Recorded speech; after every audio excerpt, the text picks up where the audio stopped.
مشاهدينا شفتوا فقراتنا لهذا الأسبوع، لكن نحب في البداية نعرف ضيف حلقتنا لهذا الأسبوع الدكتور محمد فائق، استشاري أنف وأذن وحنجرة وتجميل الأنف، زميل الكلية الجراحين البريطانية، وأيضا حاصل على عضوية الجمعية البريطانية وعضوية الأكاديمية الأمريكية في جراحات الأنف والأذن والحنجرة وتجميل الأنف.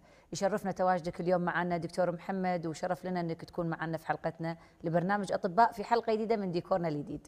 شكرا جزيلا دكتورة غادة على الاستضافة في برنامجكم المتميز، وإن شاء الله نقدم معلومات إلى السادة المشاهدين بشكل كافي، وأيضا نقدم أشياء جديدة، معلومات جديدة للمشاهدين. نعم دكتور محمد، بالنسبة للأنف والأذن والحنجرة من الناحية التشريحية، شلون طريقة الاتصال بين الأنف والأذن والحنجرة؟ لو بشكل مبسط نشرحها. هذا الاختصاص أنف وأذن وحنجرة، وبدأ كأنف وأذن وحنجرة، بعدين تطور هذا الاختصاص إلى أنف وأذن وحنجرة وجراحة الرأس والرقبة والتجميل والى آخره. الارتباط التشريحي بين أجهزة التنفس متمثلة بالأنف والفم، لأن الفم أيضا يصير به تنفس، مرتبطين في خلف الأنف اللي إلى نزولا إلى البلعوم، وكذلك مرتبطين مع الأذن عن طريق قناة أوستاكي، وإذا المشاهدين يذكرون من دراستهم في المتوسطة والإعدادية. نعم. وجود قناة ما بين الأذن والأنف تسمى بقناة أوستاكي، وهالقناة هي اللي تحاول تعادل الضغط ويحس بها الشخص خصوصا بالطيران، في صعود الطيارة هبوطها يحس بالضغط بالإذن، هاي حتى تعادل الضغط الخارجي والداخلي. نعم. مع بعض. هذا ارتباط الأنف والأذن والحنجرة. نعم. مع بعض. حبينا نعرف، كنا في دولة كلها غبار ورطوبة ونتعرض لتقلبات جوية كثيرة، فحابين نعرف بالنسبة لأكثر الأمراض شيوعا في العيادات اللي قاعدة تجيكم مع تغيرات الجو اللي عندنا. بالتأكيد تغيرات الجو والظروف البيئية والتلوث يعني جلوبال في كل العالم، التلوث العالمي. التلوث العالمي، فمن مواد طبيعية، عضوية، كيميائية والى آخره.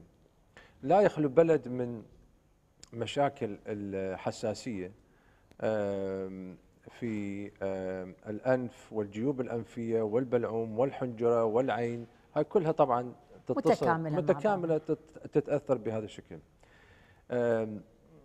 فحساسية الأنف والجيوب الأنفية من الحالات اللي الشائعة والمتكررة وتزداد في شدتها، وخصوصا بعد زيادة التلوث البيئي، وبالإضافة إلى ذلك أصبح استجابة المريض إلى العلاجات التقليدية. نعم. نعم. اللي منها الأدوية والبخاخات والحبوب والكورتيزون والى آخره، أصبح الاستجابة إلى هذه ضعيف، ويسبب أيضا ريباند فينومينا، يعني مردود عكسي، رد فعل عكسي ما بعد بالضبط. استخدام الدواء، ما بعد استخدامه. نعم. فيصل المريض، يعني اليوم الصبح جوني مرضى شباب حالة مستفحلة من الحساسية،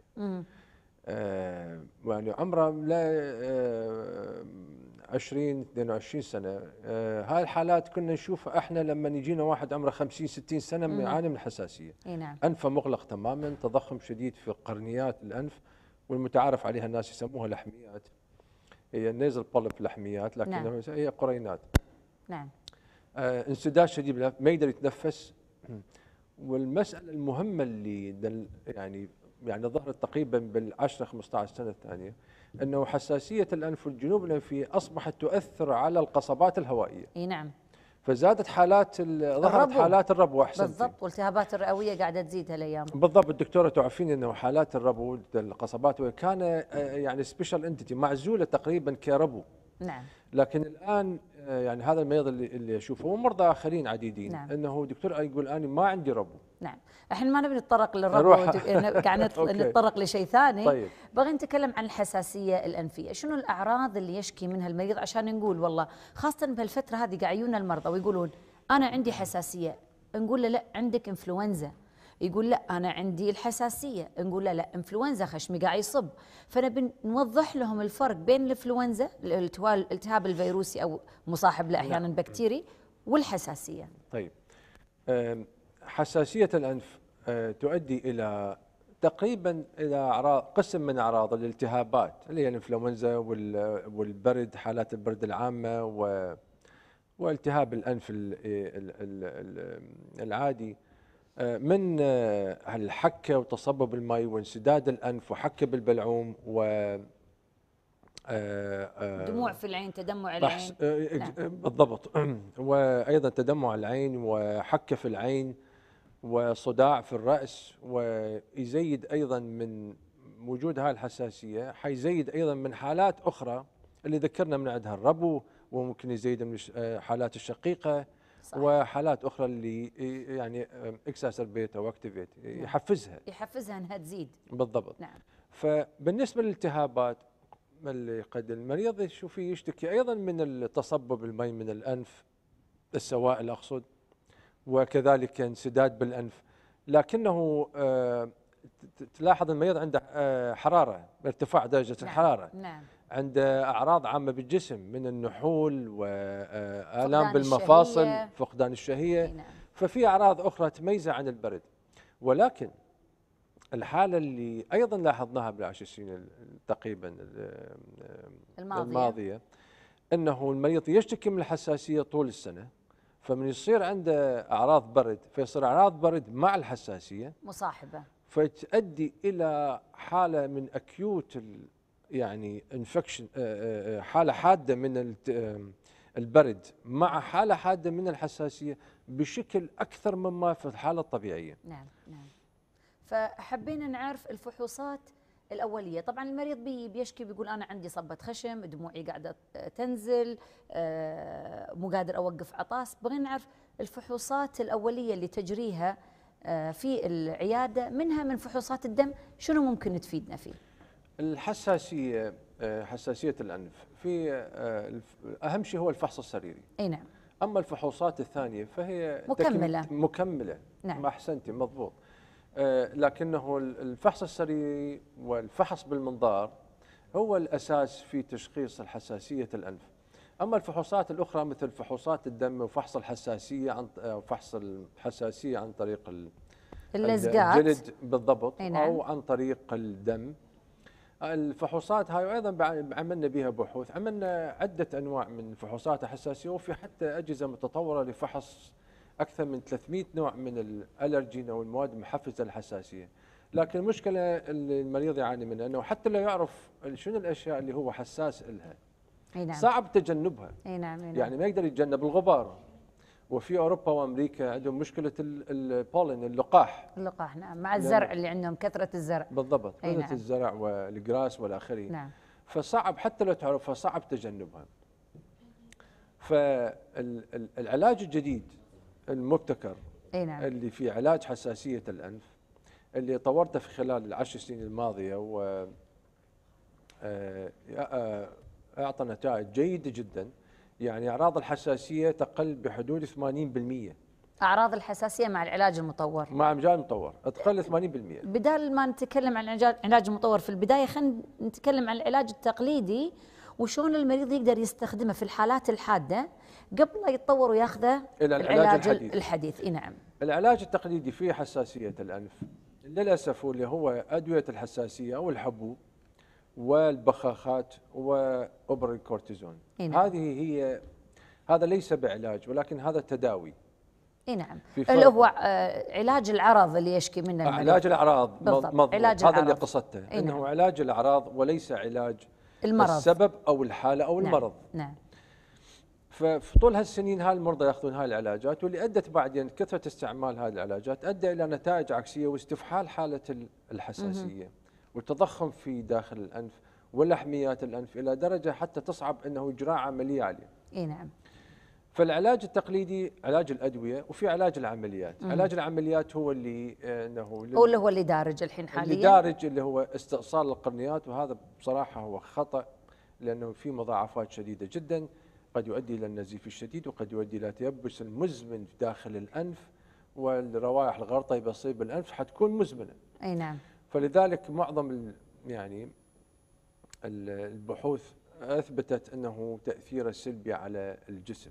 اي نعم. وفي كوي داخل الانف للحساسيه، وفي علاجات اللي علاج مضاعفات حساسيه الانف، منها اللحميات والى اخره. نعم. والجيوب الانفيه. اي نعم. دكتور محمد، نتوقف الان مع هذا الفاصل وبنشوف طريقه علاج الحساسيه المتطور اللي طورتها حضرتك في العياده الخارجيه. نشوف مع بعض طريقه فحص الحساسيه الانفيه وكيفيه طرق العلاج الحديثه.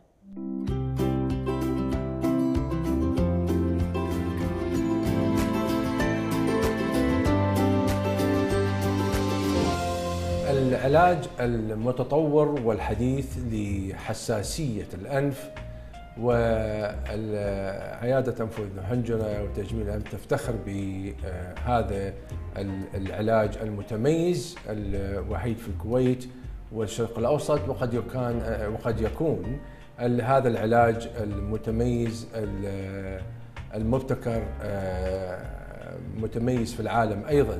داخل الأنف حيكون بعض الإجراءات ونتيجة للتضخمات الموجودة ومناطق خاصة في الأنف يتم العلاج والتعامل معها كما سنرى في هذا الفيلم المصور.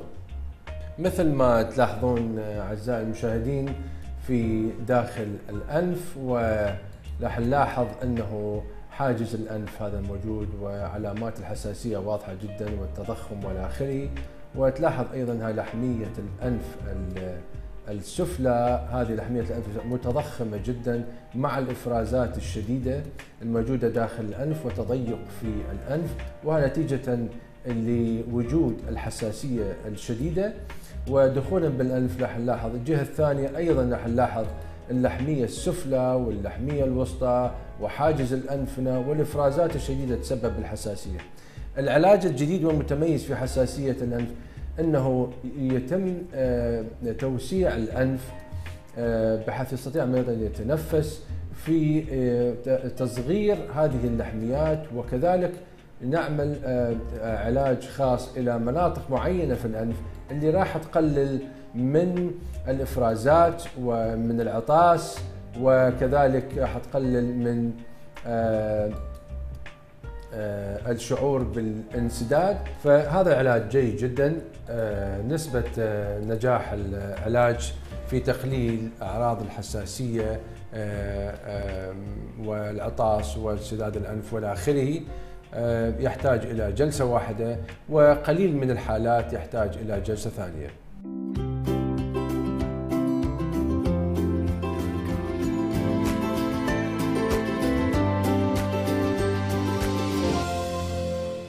يعطيك ألف عافية دكتور محمد. نبي نتكلم عن موضوعنا الثاني. خلصنا موضوع الحساسية الأنفية، نبي نتكلم عن الشخير. ما هي أسباب الشخير؟ احنا نشوفها عند الأطفال ونشوفها عند الكبار والرجال، كنا أكثر من النساء. السبب؟ الشخير عدة أسباب، لكن مثل الدكتورة مثل ما تفضلتي أنه ممكن يحدث أيضا بالأطفال والكبار والآخرين. المجال التنفسية من يصير بها نوع من الانسداد، من نوع من التضيق، يؤدي إلى اختلال في حركة الهواء. نعم. سواء إذا كان هذا التضيق بالأنف، بالفم، بالبلعوم، فوق الحنجرة، أو حتى الحنجرة نفسها. هذه المناطق كلها أي تضيق بها يؤدي إلى شخير. هاي من الناحية الفيزيولوجية مثل البايب. نعم. وإذا كان به تضيق حس التربلنس، يعني تذبذب بالضبط بالهم. دوران الهواء احنا نقول بالضبط في طريقة عشوائية وليس بطريقة مستقيمة دخول يؤدي إلى أصوات. نعم. بهالشكل. هاي من الناحية الفيزيولوجية. في بعض المرضى عندهم هذا التضيق موجود بالأنف نتيجة الحساسية وتضخم اللحميات والى آخره، بالفم نتيجة تضيق البلعوم أو زيادة في حجم اللوزتين، أو هطول سقف الفم إلى الأسفل بحيث يطخ بالخلف اللسان. احنا لما نقول كذي عشان الناس تفهم هطول سقف الحلج ما راح يفهمونه. نقول لهم الحلج نفسه البلعوم لما تشوفون الدندوشه هاي اللهات اللي قاعده تنزل، اللهات كلها تكون نازله، فيصير حتى لما تطلب بالعومك تشوف الفتحه صغيره فمجرى الهواء يكون صغير حتى وقت التنفس، او احيانا حتى اللي عندهم اللوز كبيره تكون ضاكه على مجرى الهواء هم بعد مسببه ضيق في المنطقه، فتشوف المكان اللي ممكن يدخل منه الهواء يكون جدا ضيق وصغير. ممتاز. نعم. وايضا خلف اسفل اللسان في ايضا لوزتين، غير اللوزتين اللي احنا نشوفهم بالضبط، يسموها اللينجوال تونسل او لوزتي اللسان، هاي ايضا تتضخم في بعض المرضى. واعلى الحنجره ايضا مرات تصير تضيق. فما تقدر تتعالج الشخير الا اذا تحاول ان نشوف اي وين هذا التضيق. نعم. هذا كله يكون بالفحص السريري دكتور محمد. بالضبط، فحص السريري وفحص المنظار. نعم. بفحص المنظار والمريض راح يعمل فشي يعني مشابه الى حركه الشخير خلال النوم. نعم. فحتبين التضيق اين منطقه التضيق. اي نعم. وهي الى 4 درجات تحددين حسب حاله المريض، بها كلاسيفيكيشن، تصنيف يعني 4 درجات، وعليها انه تعالج المريض. ما سبب هذا التضيق؟ قد يكون سبب مكتسب من الانف والجيوب الانفيه والتهاب المزمل باللوزتين والى اخره، ولكن بعض البحوث اظهرت انه في هناك ايضا جينات للشخير اللي تسبب الشخير. نعم. وهاي انا لاحظتها بصراحه في بعض المرضى، يعني المريض ما عنده اي زياده في الوزن، نفحصه بالمنظار ما عنده اي تضيق. يعني لا في زياده وزن اللي نقول نسبب اللي للشخير ممكن يسبب يعني. ولا عنده تضيق في المجال التنفسي، ولكن شخيره قوي جدا. اي نعم. فهذا ممكن يسبب يعني احراج طبعا من الناحيه الاجتماعيه، سواء للزوج او للزوجه، او حتى لو كان واحد سنجل، يعني اصدقاء من يسافر معاهم شخيره عالي، وقسم شخيرهم يعني يوصل عده غرف، بعد عده غرف. فيكون محرج جدا من الناحيه الاجتماعيه. وتشوف المريض يعني جسمه ضعيف، ما عنده سمنه، ما عنده انسدادات. هل التدخين له دور او تاثير سلبي على انه يخلي المريض يسبب له ان هذا نوع من الشخير، انه يكون مدخن؟